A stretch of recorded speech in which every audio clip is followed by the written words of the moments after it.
a verdict in the Nia Wilson trial. She's the young woman stabbed and killed on a BART platform.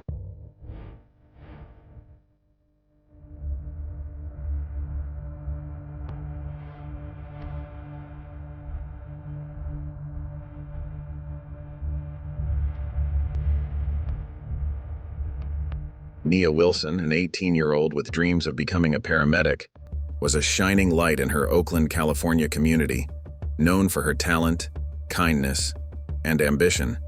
On the night of July 22, 2018, that bright future was stolen from her in a sudden and unprovoked act of violence at a Bay Area rapid transit station, better known as BART. Her tragic death sent shockwaves through the nation, leaving a void in the hearts of all who knew her and a lasting scar on her community. Welcome to Urban Crime Stories. Before we continue with this episode, please subscribe to the channel and turn on all notifications for upcoming crime stories. Nia Wilson was born on November 12, 1999, to Ansar El Mohammed and Alicia Grayson. As the youngest of 6 sisters and 2 brothers, Nia was a cherished daughter and sibling. Her family often described her as an angel, known for her kindness, warmth, and a heart that radiated love. Nia carried a deep desire to help others, a quality that made her stand out among those who knew her. Whether it was through her actions or her words, she was a source of comfort and inspiration to her family and friends. Her life was filled with dreams and aspirations that reflected her compassionate and ambitious spirit. In 2016, Nia faced profound challenges that tested her strength and resilience. That year, her boyfriend tragically passed away, leaving her devastated.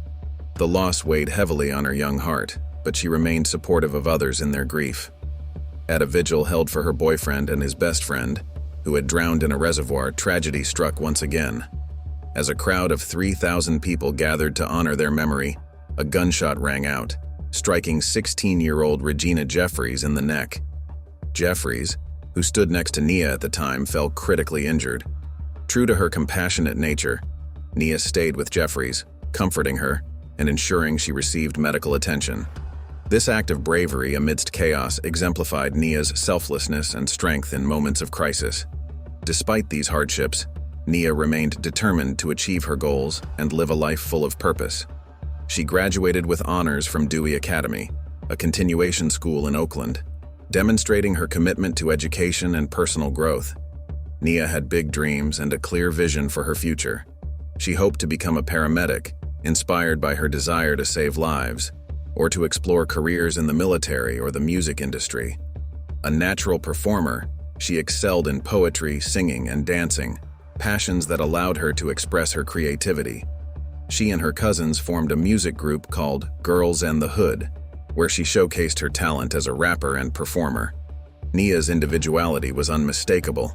She had a style that was entirely her own, vibrant, bold, and unapologetically unique. Her creativity extended beyond music and dance. She dreamed of opening her own dance studio, a reflection of her love and her desire to inspire others. Her zest for life, coupled with her strong work ethic, made her a beacon of hope and positivity for her family and community. Those who knew her were captivated by her magnetic personality and the joy she brought into their lives. However, on July 22, 2018, Nia Wilson's promising life took a tragic and devastating turn. The world she had worked so hard to build, filled with love, creativity, and hope, was shattered, leaving her family and community reeling from an unimaginable loss. That Sunday night, Nia and her sisters, Latifah and Tashia, were returning home after attending a family gathering at their aunt's house in Concord, California. The evening had been filled with love and laughter as the sisters enjoyed time with their family. They boarded a train at Concord Station, planning to transfer trains at MacArthur Station in Oakland to complete their journey home. It was a routine trip, one they had taken many times before, and there was no indication of the horror that would soon unfold. At approximately 9:30 p.m., after exiting a BART train at MacArthur Station, the 3 sisters were suddenly and viciously attacked by a man armed with a knife. The assailant approached them without warning, targeting Nia and Latifah in an unprovoked and brutal act of violence. He slashed Nia's throat and stabbed Latifah in the neck, leaving both sisters gravely injured. Tashia, who was unharmed physically but witnessed the terrifying assault that changed their lives forever. As Nia collapsed from her injuries, the attacker remained silent, coldly observing the chaos he had caused. Latifah, despite her serious neck wound, cradled her younger sister in her arms, desperately trying to comfort Nia in her final moments. The scene was one of unimaginable heartbreak, as Latifah fought to stay conscious and hold on to her sister, while Tashia looked on, frozen in shock. Nia succumbed to her injuries within moments, leaving her family shattered by the sudden loss. The perpetrator fled the scene immediately after the attack, leaving the sisters and bystanders in a state of panic and confusion. Emergency responders arrived to provide aid, but it was too late to save Nia. Latifah was rushed to the hospital, where she received treatment for her injuries and ultimately survived. The senselessness of the attack left the community in shock, struggling to comprehend the violent act that had claimed Nia's life and forever altered her family's world. As the investigation into the tragic attack began, it didn't take long for authorities to identify the suspect.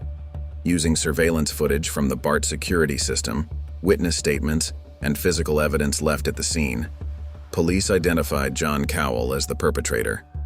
A backpack containing Cowell's identification was found nearby, along with reports from witnesses who saw him wiping the knife clean and fleeing after the attack. On July 23, 2018, just one day after the attack, Cowell was apprehended at the Pleasant Hill BART station at 6:30 p.m., thanks to a tip from a vigilant witness who recognized him and immediately alerted authorities. Following his arrest, Cowell was charged with first-degree murder, assault with a deadly weapon, and violation of parole. He was booked into the Santa Rita Jail in Dublin, California, where he was held without bail. Cowell's arraignment, initially scheduled for July 26, 2018, was postponed until August 22, prolonging the legal process and leaving Nia Wilson's family and community waiting for justice.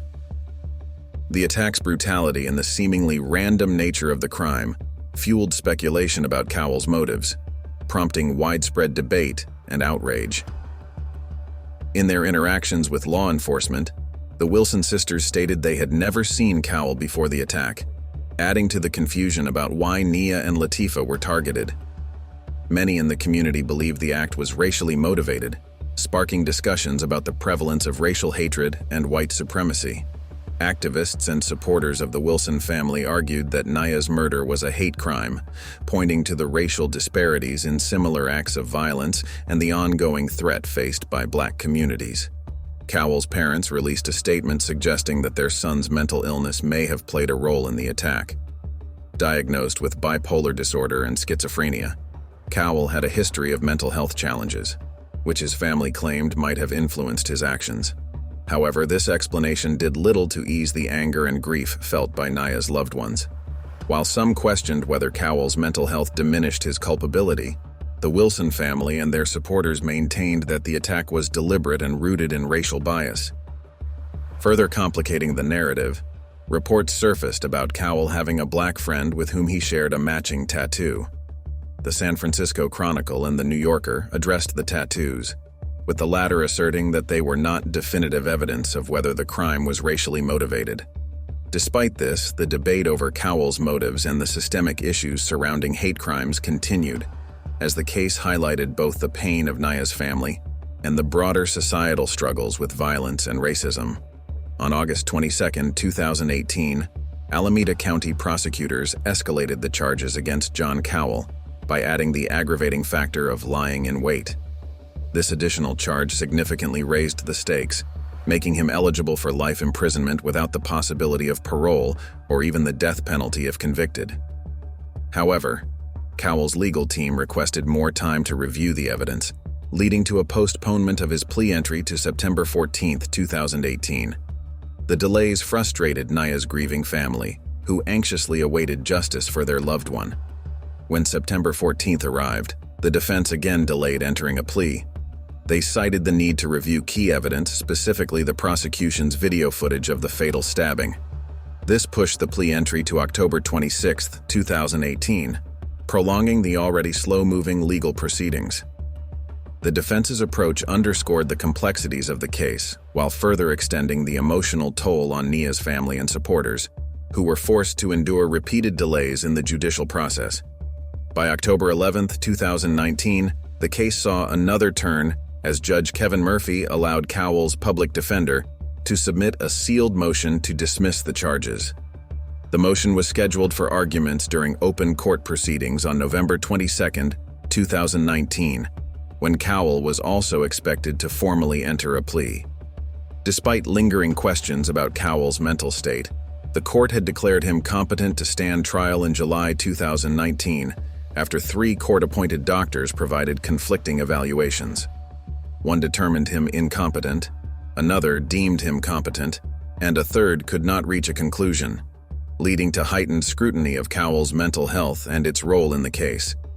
After years of legal battles, John Cowell was sentenced on July 17, 2020, to life imprisonment without the possibility of parole. This verdict brought some measure of closure to Naya's family, though the devastating loss of a vibrant young woman remained an irreparable wound. The life sentence underscored the gravity of Cowell's actions and sent a clear message about the consequences of such a heinous crime. Cowell's attempts to appeal his sentence were ultimately unsuccessful. On January 5, 2023, his appeal was rejected by a unanimous decision from a 3-judge panel of the First Appellate District of California. This final ruling solidified Cowell's fate, ensuring he would spend the rest of his life behind bars. What are your thoughts on the tragic events surrounding Nia Wilson's death?